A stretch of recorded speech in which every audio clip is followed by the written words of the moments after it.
I'm joined now by Dominic Forder, Associate Editor with Nikkei Asia. Dominic, for me, the most harrowing part of your article was when one of the scam victims actually blew his brains out on camera.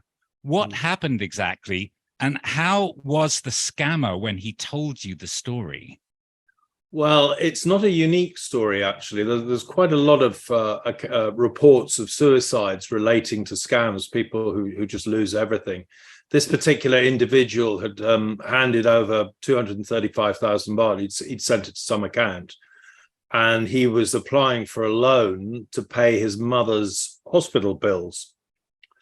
And the idea of him giving money was to prove his bona fides.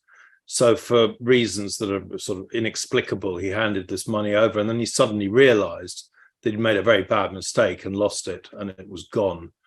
And as the story describes, he had a pistol. He was being taunted by the scammers and the Chinese investor, the backer, and he blew his brains out. And that's, a shocking story. But this was an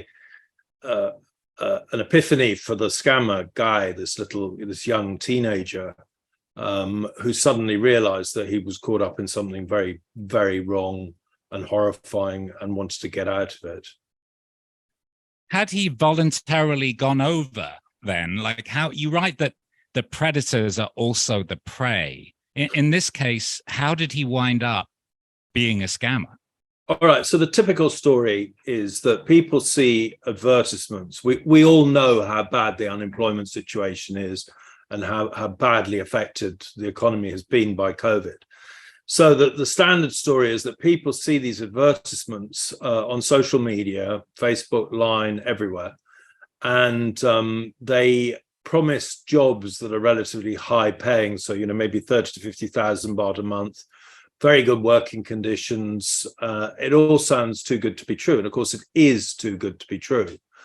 Then in the worst cases, they go through an agent who will take them up to the border. And this could be Burma, Myanmar, it could be Laos, it could be Cambodia. Most usually it is still Cambodia. They are then somehow smuggled across the border and they lose their passports, so they get stuck. So they've gone from applying for a desirable job to being in a situation where they're basically defenseless.